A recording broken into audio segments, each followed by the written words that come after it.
reka aka kaziga kamwe gahagarare miliyoni imwe y'amadolari y'Amerika. Uku niko miliyoni 10 zaba zingana. Uku rero ko kandi miliyoni 100 zibingana. Izi zo zaba ari miliyaridi y'amadolari.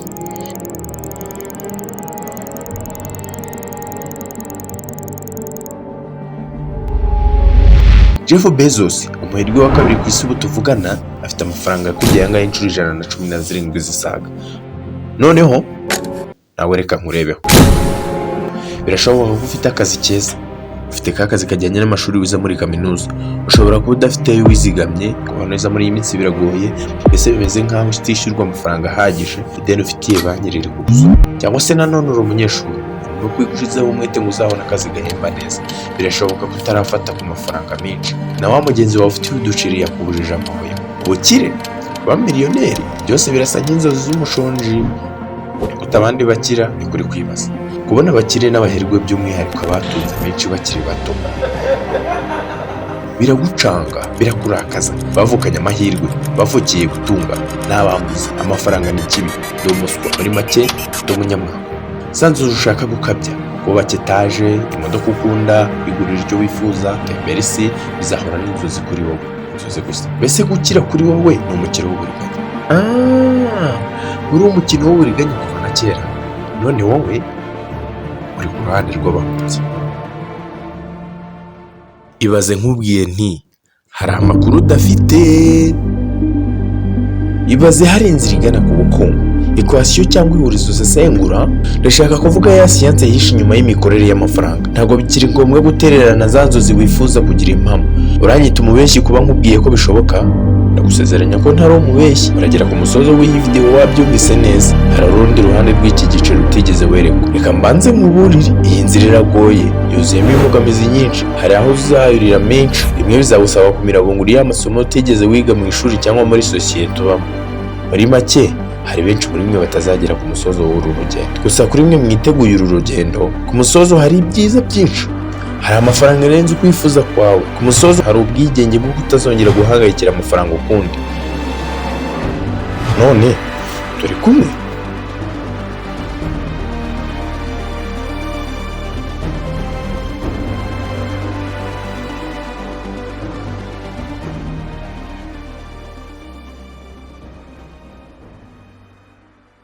Turacyari kumwe, noneho reka dukubite tubangura. Ese amafaranga uyatekerezaho iki mu by'ukuri? Nta mafaranga umuntu akorera, ni umunani ahabwa n'abo akomokaho. Ese niyo ntandaro y'ibyaha byose? Ese nawe ungayikishwa no kuyatunga menshi? Nawe yahize ubuzima bwawe bwose ariko biranga? Abenshi muri twe tuzi ko gukira no gutera imbere biterwa n'imiryango tuvukamo n'agace twakuriyemo. Niba waravukiye mu muryango ukennye cyane, biragoye kwizera ko YouTube ihemba amafaranga menshi. Cyangwa se nanone wahisemo gushaka amafaranga mu bundi buryo kugeza aho utazongera guhangira amafaranga ukundi. Kuba ishuri wize muri tarakwigisha uburyo bwo gushaka amafaranga, ntacyo biri gufasha kuri iyi ngingo. Aha ndagira ngo munyumve neza kuko tugiye guhindura ishusho y'amafaranga wahoranye muri wowe. Mu cyaro mvukamo, numvaga abantu benshi bavuga ko amafaranga ariyo ntandaro y'ikibi n'ibyaha byinshi bikorerwa munsi. None reka nkubaze, nawe wagiye ubyumva? Ubushakashatsi bwakozwe n'ikigo cyitwa WealthX mu mwaka wa 2020 bugaragaza ko abakire batunze miliyoni 30 no hejuru yazo mu isi, 68% bakize bivuye mu cyuya cyabo. N'ubushakashatsi bwinshi bushigikira iyi ngingo. Warren Buffett, umukire w'abikorera, Howard Schultz yavukiye mu nzara, Oprah Winfrey yavukiye mu bukene, Jeff Bezos yararaga ku muhanda, Elon Musk wavuka muri Afrika, Ken C yacuruzaga akadobo Nyabugogo, Sina Gerard yaraciriritse cyane. Ni iki aba bose bazi twe tutamenye? Ukuri nuko inzira ukoresha ushaka amafaranga nta mafuti gusa. Kugira ngo ubyumve neza, urakibwira ko amafaranga winjiza ahwanye n'akazi ukorera abandi.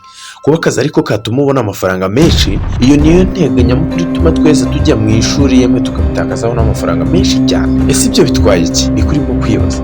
Niba ukirimo kureba iyi video ngiye kubifata nkaho ufite inyota nyinshi y'amafaranga kandi mu gihe gito gishoboka. Niba iyo nyota uyifite rero, inzira yo gushaka amafaranga ntaho izakugeza.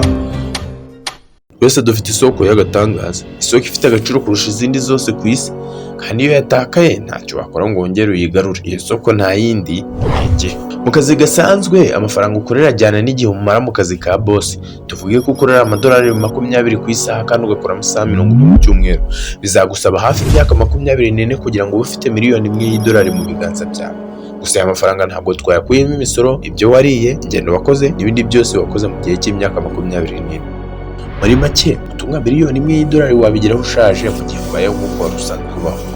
Bivuze ko wagera ku ntego yawe igihe nacyo cyaragucitse. Igihe cyawe kiguranye amafaranga none nayo ubwayo ntabwo agushimishije. None wakwibaza uti ni gute byagenze ngo habeho abakire n'abakungu bakiri bato mu myaka? Iki kibatandukanya natwe?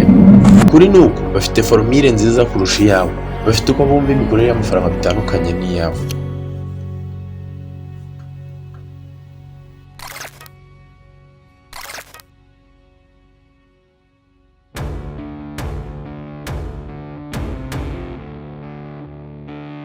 Itonde kandi wumve neza, rekeraho guhiga amafaranga.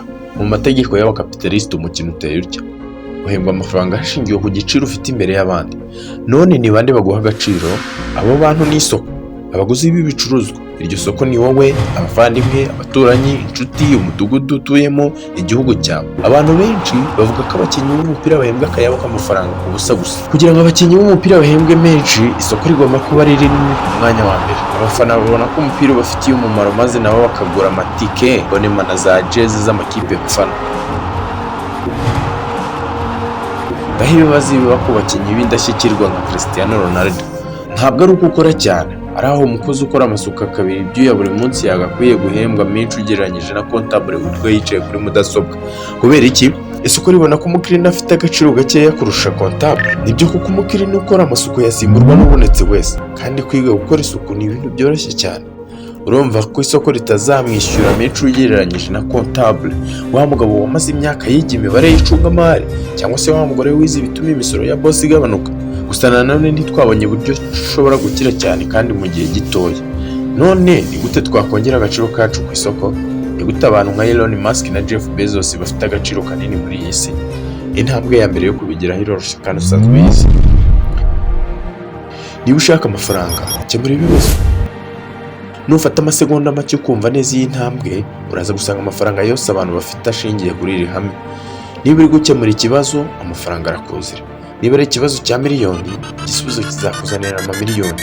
Niba ari ikibazo cya miliyaridi, igisubizo kizakuzanira amamiliyaridi. Mugani wa mwanafunzi. Tekereza ku bibazo byose kampani nka Amazon ikemura: imvune zo kuzenguruka amasoko, gutegereza komande z'igihe kinini n'ibindi byinshi.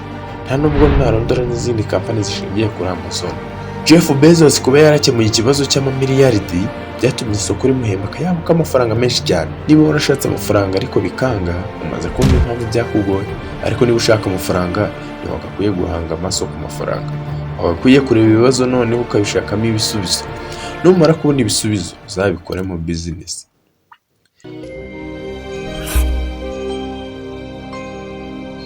Nibyo gusa. Burya ninkemura ibibazo amafaranga azaza nkurikiye. Noneho reka nkora application imeze nka Facebook kugira ngo nkire, cyangwa main bid company imeze nka Amazon cyangwa Google. Ushobora kuba urimo gukina. Nta nubwo nzi gukora porogaramu za mudasobwa, yemwe nta n'igishoro mfite gihagije cyo gukora umushinga mugari nk'uwo. Nta nubwo rekera. Urimo gutekereza muri bwa buryo twanze kubona kare. Tangira n'ikibazo. Ujye utangira n'ikibazo. Tega amatwi isoko rigukikije. Ibiki abandi bavuga ko badashaka? Ni ibiki abantu bifuza ko byakabaye hafi yabo? Ni ibiki abantu bavuga ko bibatwara umwanya munini? Ni ibiki abantu babura ng'ibyo bakora byongererwa agaciro? Ese ibyo bibazo wabasha kubikemura? Ese nanone biri ngombwa gukemurwa?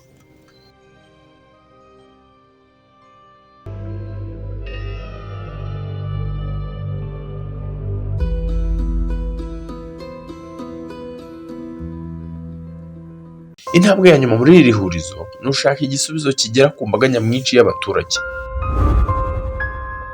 Gutangira resitora, oya, iyo business igarukira mu gace utuyemo no mu mbibi zaho. Naho gukora ibicuruzwa byihariye se. Yego, urugero ni nka kandi, akarusho, akabanga, akanozo n'ibindi mwese muzi. Wakora application Iyo software yabonetse ntiwongera kuyihangayikishwa no kuyikora ukundi. Uburyo bwo kuyigeza ku bandi biroroshye kuko bikorwa mu ikoranabuhanga. Congratulations kuko wabonye isoko y'amafaranga idakama. Gusa witonde, isi y'isubizo wabonye gisaba ko buri gihe uba muri business yawe kugira ngo winjize. Reka tuvuge ko ukoresha siporo muri gymnastic ukinjiza $100 mu gihe cy'isaha. Nawe wabonye akazi kaguha amafaranga ariko wumva ko birenze. Urinjiza kuko ugishoboye ariko ushobora kurwara cyangwa ukanasaza. Hari ubundi buryo wafata amashusho y'amasomo wigisha umunsi ku munsi ukayafata mu munsi umwe gusa ugakora ishuri ry'ikoranabuhanga, nawe ukajya ubona inyungu y'amasaha 28 kuri 28 ku masomo wakoze rimwe gusa. Ibyo nibyo bigezweho. Ahangaha tugeze nturangare. Kubaka system ituma business ikora niyo waba uryamye nabyo ni ingenzi cyane iyo biteguwe neza. Ese hari ubumenyi bukenewe muri business yawe wakura ku bandi bantu cyangwa ukaba wazana inzobere muri ubwo bumenyi ukaba umukozi wawe? Bikore niba byazamura ireme rya business yawe. Kumva ko uzikorera ibintu byose ni ikintu kibi cyane. Niba utekereza ko uri uwa mbere mu bahanga, hari abandi banyabwenge bashoboye gukora akazi neza kukurusha. Niba warabonye igisubizo rero, tekereza ku buryo cyagera kuri buri umwe wese ku isoko. Ntabwo isoko rireba ngo ninde wakoze iki gicuruzwa cyangwa aho bavuka hehe. None wamaze kubona igisubizo gitanga inyungu kubera system wubatse neza. Iki nicyo gihe cyo gusarura aho wabibye.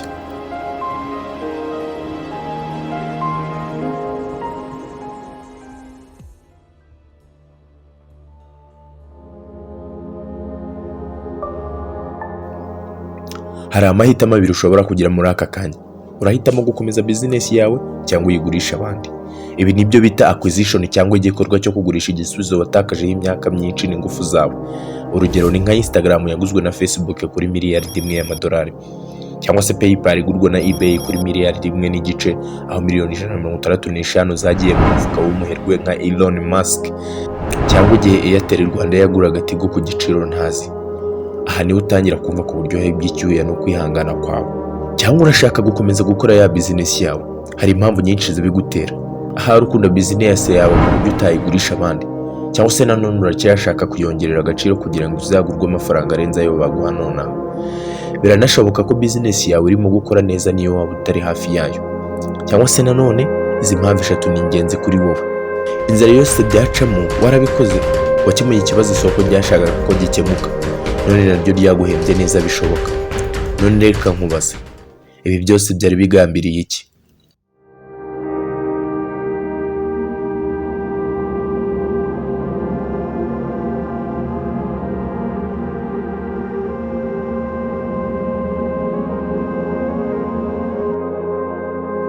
Kuri benshi muri mwe ntabwo amafaranga yariyo yaragambiriwe.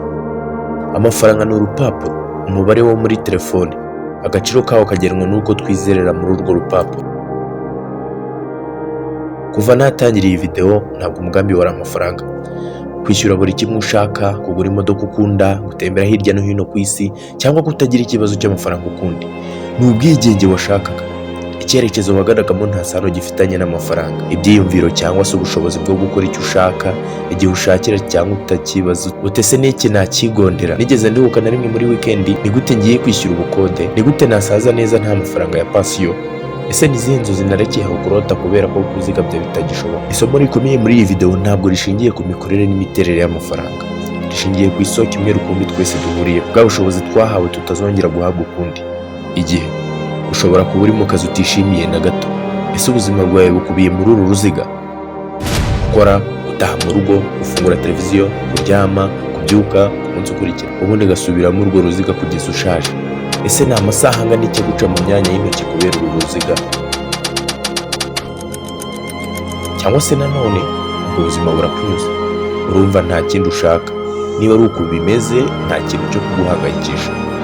Intego nyamukuru y'iyi video yari uguhinduraho gake ku buryo ubonamo ibintu. Ariko kuri mwe mwiteguye kutazongera guhangayikira amafaranga ukundi, hari akantu nshaka kubibutsa. Stop. Rekeraho gushaka amafaranga nk'uwayataye. Shaka ikibazo, nyuma ushake igisubizo, kuko aha niho amafaranga yose azingiye. Niba ushaka ubwigenge mu gufata imyanzuro isaba amafaranga, reka gukemura ibibazo bitubera ibiti by'umuruho byeraho imbuto z'umugisha. Ese bivuze ko uzishima ku musozo w'uru rugendo cyangwa bizatuma wumva unyuzwe? Ibyo ni akazi kawe. Gusa niba zitaragucamo zifite intego, komeza wenda bizaguhira.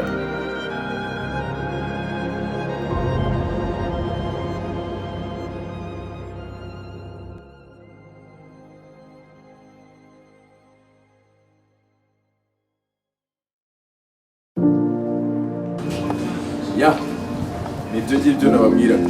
Shaka ikibazo sosiyete ifite ugikemure, nurangiza kugikemura ushaka uburyo wakibyazamo bizinesi. Iyo niyo nzira yoroshye yo kubona amafaranga ibaho, kandi nimutekereza neza murasanga ariyo amafaranga yose ashingiye. Byarangoye cyane guhuza ibitabo bivuga kuri bizinesi, amafaranga n'ibindi byinshi mwumvise muri iyi video. Gusa niba wifuza gutangira uru rugendo, nakurarikira gusoma igitabo cyitwa The Millionaire First Lane cyanditswe na M. J. DeMarco. Gusa sinakwibagirwa kubabwira ko abenshi badashobora gukira kubw'impamvu zitandukanye. Gusa icy'ingenzi ni ukugerageza. Byakwanga ugakomeza uhindura ibidakunda paka byemeye. Ibyo waba ukora byose niyo byaba bidafitanye isano na bizinesi. Ibaza uti ni ikihe kibazo ndimo gukemura? Ibi bintu bizatuma utekereza buryo ki wabyaza amafaranga cya gisubizo cyawe. Kabone niyo waba uri mu kazi k'abandi ntugire impagarara. Niba ushobora kubona ibitagenda neza mu kazi ukora ukabibonera igisubizo, nta kabuza umushahara wawe uzazamuka. Munyemerere nsoreze kuri message navuze kenshi muri iyi video. Rekera aho gushaka amafaranga, aho gushaka ibisubizo by'ibibazo. Ndabashimira kuba mwageranye nanjye ku musozo w'iyi video. Gusa niba yagushimishije, zirikana ko natwe tuba twatakaje amajoro menshi tweditinga, dukusanya amakuru, dusoma ibitabo, ducukumbura byinshi bitandukanye kugira ngo ibintu bibashe kugenda neza. Ndagusaba ngo ukore subscribe, kandi niba video yagushimishije ukande like, nubona itaragushimishije ukande dislike inshuro ebyiri, kandi niba wumva byagufashije wabisharinga na mugenzi wawe kugira ngo natwe tugire aho tugera. Murakoze cyane. And it was the best hands on head. Thank you.